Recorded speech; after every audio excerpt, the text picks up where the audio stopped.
ఎందుకంటే వాళ్ళ ఐడియాలజీ తగ్గట్టుగానే వాళ్ళు చేస్తారు. కానీ వాళ్ళ ఐడియాలజీలో ఏవైతే పాయింట్లు వాళ్ళు చెప్తున్నారో ఆ పాయింట్లతోటి డిఫర్ అయినటువంటి వాళ్ళు కనుక వాళ్ళకు ఓట్లేస్తే మీరు బ్రిటిష్ వాళ్ళతోటి లేకపోతే మొహమ్మద్ గోరీ మొహమ్మద్ గజనీతోటి కలిసిపోయినటువంటి వాళ్ళని ఏ రకంగా అయితే ఇప్పటికి కూడా మన చరిత్రలో చాలా ద్రోహుల కింద చూస్తున్నామో రేపొద్దున మిమ్మల్ని కూడా అలాగే చూస్తారు. ఈవేళ ఇంత క్రూషియల్ ఎలక్షన్స్లో ఆంధ్రప్రదేశ్ నుంచి సుదర్శన్ రెడ్డి గారు నిలబడుతున్నారు. నిలబెట్టుతున్నటువంటి మనిషి ఏ పార్టీకి చెందినవాడు? ఆ సోషలిస్ట్ భావాలు ఉన్నటువంటి వాడు, సెక్యులర్ భావాలు ఉన్నటువంటి వాడు. ఆయనతో నాకు స్వల్ప పరిచయం. ఈ మధ్య కాలంలోనే 2-3 మీటింగుల్లో కలిసి పాల్గొన్నాం. అవగాహన ఉన్నటువంటి వ్యక్తి. నెక్స్ట్ కాన్స్టిట్యూషనల్గా ఎక్స్పర్ట్. ఎందుకంటే సుప్రీంకోర్టు జడ్జి గారు రిటైర్ అయ్యారు. Constitutional expert. కాన్స్టిట్యూషన్ అనేది ఫింగర్ టిప్స్ మీద చెప్పగలిగినటువంటి సమర్థత ఉన్నటువంటి వ్యక్తి. ఈవేళ ఆయన్ని కూటమికి వ్యతిరేకమైనటువంటి అభ్యర్థిగా నిలబెట్టారు. ఇప్పుడు మన స్టేట్లో ఉన్నటువంటి అందరు ఎంపీలు కూడా ఆయనకు ఓటేయడానికి ఎలాంటి అభ్యంతరం ఉండదు. ఎందుకంటే అదేంటంటే కూటమిలో మేము భాగస్వాములం కదా అని టీడీపీ వారు అనుకోక్కర్లేదు. ఎందుకంటే ఆ పార్టీ పేరే తెలుగుదేశం పార్టీ. ఈ తెలుగు వాళ్ళ కోసం, వాళ్ళ ప్రైడ్ కోసం ఎన్టీ రామారావు గారు పెట్టినటువంటి పార్టీ. ఎప్పుడైతే తెలుగు అభ్యర్థి సుదర్శన్ రెడ్డి గారు పోటీ చేస్తున్నాడో మాకు ఈ పార్టీలు ఇవన్నీ కాదండి, మా తెలుగుదేశం పార్టీ సుదర్శన్ రెడ్డి గారికే ఓటేస్తాం మేము అని చెప్పి డైరెక్ట్గా వేయచ్చు. ఎందుకంటే ఇది సీక్రెట్ ఓటు.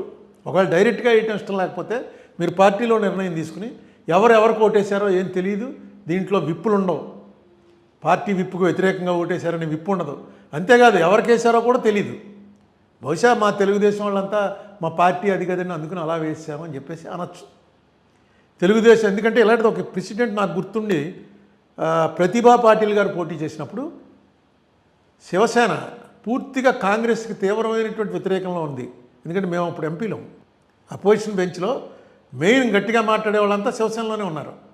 వాళ్ళు కాంగ్రెస్ క్యాండిడేట్ని పెడితే ప్రతిభా పాటిల్ గారిని, అదే యూపీఏ క్యాండిడేట్ని, వాళ్ళు ఓటేస్తాం డైరెక్ట్గా చెప్పారు. ఏంటంటే మాది మహారాష్ట్ర, ఆవిడది మహారాష్ట్ర, మా మహారాష్ట్ర ప్రైడ్ కోసమే శివసేన వచ్చింది, అందుకని మేము డైరెక్ట్గా వేస్తున్నామని if I remembrance is correct వాళ్ళు వేశారు. అలాగా ఇలాంటివి చాలా ఉన్నాయి ప్రెసిడెంట్లు.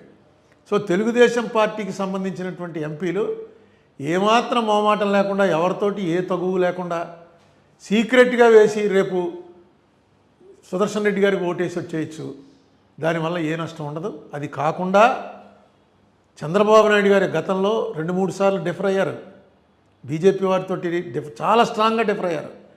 ఈ దేశంలో చంద్రబాబు నాయుడు గారు విమర్శించినంత స్ట్రాంగ్గా మోడీ గారిని, బీజేపీని విమర్శించినటువంటి మరొక నాయకుడు లేడు, at least in south India. Is not a Congress man, is a TDP man. Congress మ్యాన్గా ఉన్నప్పుడు విమర్శించడం వేరు. టీడీపీ అనేటువంటి ఒక ప్రాంతీయ పార్టీకి చెందినటువంటి వ్యక్తి, 3 సార్లు ముఖ్యమంత్రి చేసినటువంటి వ్యక్తి, బీజేపీ పట్ల వాళ్ళకున్నటువంటి మసీదులు కూలగొట్టే పార్టీ ఇదని అన్నటువంటి వ్యక్తి కూడా ఒక చంద్రబాబు నాయుడు గారే. ఈవేళ ఈ అవకాశం వచ్చింది. ఈ అవకాశం కూడా మీరు చేస్తున్నది to safeguard the interest of the country.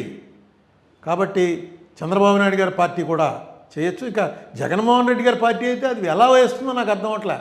మరి ప్రకటించినట్టు పేపర్లో చూశాను. మీరు కూటమికి వ్యతిరేకంగా పోటీ చేసి ఎలక్షన్లో ఓడిపోయి, అంత ముందు ఎలక్షన్లో కూడా కూటమికి వ్యతిరేకంగానే పోటీ చేశారు 14లో. సరే 19లో విడిపోయింది, మెయిన్ తెలుగుదేశం పార్టీ అయింది. 24లో కూటమి బీజేపీ, జనసేన, టీడీపీ కలిపి పోటీ చేసి మిమ్మల్ని ఓడిస్తే మీరు ఆ బీజేపీ అభ్యర్థికి ఏ కారణం మీద ఓటేస్తానంటున్నారు నాకు అర్థం అలా. ఎందుకంటే సుదర్శన్ రెడ్డి గారు ఆయనే పార్టీ వాడు కాదు, మీకు కాంగ్రెస్ అంటే ఇష్టం లేదు, కాంగ్రెస్ మీ మీద కేసులు పెట్టింది అంటున్నారు. సుదర్శన్ రెడ్డి ఏం పార్టీ వాడు కాదే. ఆయన కాన్స్టిట్యూషన్ నిలబెట్టడం కోసం ఒక ప్రయోగం చేస్తున్నారు. కాన్స్టిట్యూషన్ నిజంగా నిలబెట్టగలడు. ఆ నిలబెట్టగలిగినటువంటి సత్తా ఉన్నటువంటి వ్యక్తి, ఏ పార్టీకి సంబంధం లేనటువంటి వ్యక్తి. ఇక ఎంతకన్నా ఆపర్చునిటీ మీకు ఏమొస్తుంది? ఇటువంటి విషయాల్లో కూడా మీ డిసెంట్ చెప్పలేకపోతే, మీరు మీ వ్యతిరేకుల విషయంలో కూడా మీరు మీ డిసెంట్ చెప్పలేకపోతే ఎలాగా? నాకు అర్థం లేదు అసలు వైసీపీ ఎందుకు సపోర్ట్ చేస్తానందో. ఒక్క విషయం మర్చిపోకండి, ఆర్ఎస్ఎస్ అనేటువంటి మాతృ సంస్థ, దానికి సంబంధించినటువంటి బైబిల్, భగవద్గీత, ఖురాన్ ఏంటంటే పాంచజన్యం అని తెలుగులో ఉంది, బంచ్ ఆఫ్ థాట్స్ అని గురూజీ గోల్వాల్కర్ గారు ఏదైతే రాశారో అదే ఆదర్శం. వరసగా దాన్ని అమలు చేసుకుంటూ వస్తున్నారు. దాంట్లో ఆయన క్లియర్గా రాశాడు, ముస్లిమ్స్, క్రిస్టియన్స్ ఈ దేశంలో ఉండటానికి అర్హత లేదు అని రాశాడు ఆయన. అలాగే సోషలిస్టులు అంటే కమ్యూనిస్ట్ పార్టీ వాళ్ళు కానీ ఇందిరాగాంధీ కానీ వీళ్ళందరూ సోషలిస్టులు జయప్రకాష్ నారాయణ గారు కానీ వీళ్ళెవ్వరికీ కూడా ఈ దేశంలో ఉండేటువంటి హక్కు లేదు.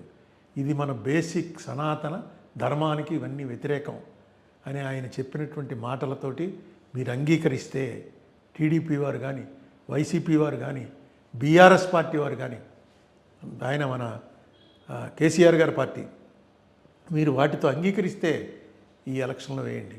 ఇదేదో వైస్ ప్రెసిడెంట్ ఏదో చిన్న ఎలక్షన్ అనుకోకండి. ఇలా వైస్ ప్రెసిడెంట్ కానీ ప్రెసిడెంట్ ఎలక్షన్ కానీ ఇప్పటివరకు భారతదేశంలో ఎప్పుడు రాలా. ఇది రాజ్యాంగ ఉండాలా, బీజేపీ ఉండాలా.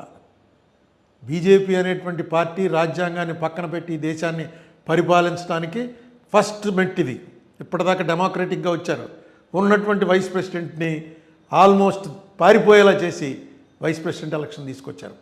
ఈ తీసుకొచ్చింది కూడా వాళ్ళకి పూర్తి మెజార్టీతో ఉన్న టైంలో తీసుకురాలా, వాళ్ళు గ్యారంటీగా నెగ్గుతారన్న టైంలో తీసుకురాలా. మీరు కూడా వేస్తే కానీ నెగ్గని పరిస్థితుల్లో ఈ ఎలక్షన్ తీసుకొచ్చారు. ఆలోచన చేయండి. లేదు బీజేపీ వారి ఆలోచన కరెక్టు, ఆర్ఎస్ఎస్ ఆలోచన కరెక్టు, గురూజీ గోల్వాల్కర్ గారు చెప్పింది చాలా కరెక్ట్ అని అనుకుంటే వేయండి. నేను మిమ్మల్ని తప్పు పట్టలేను, జనసేన వారు కానీ. ఎందుకంటే మీరు ఆ పార్టీలో ఐడియాలజీలో ఇప్పుడు అలాగే బీజేపీ వాళ్ళు మా ఐడియాలజీ ఇదే అంటారు. ఆ ఐడియాలజీ ఇదే అన్నప్పుడు మనం ఏమనగలం? వాళ్ళతో విభేదించి ఆర్గ్యుమెంట్ చేయగలం. కానీ మీ ఐడియాలజీ ఇదే ఉన్న వాళ్ళని ఈ దేశంలోంచి పంపించేస్తాం, అలాంటి ఐడియాలజీ ఉండటానికి వీల్లేదు, మిమ్మల్ని అసలు బతకనేమో అని అంటాం తప్పు. అది సెక్యులర్ పాలసీ కాదు. So BJP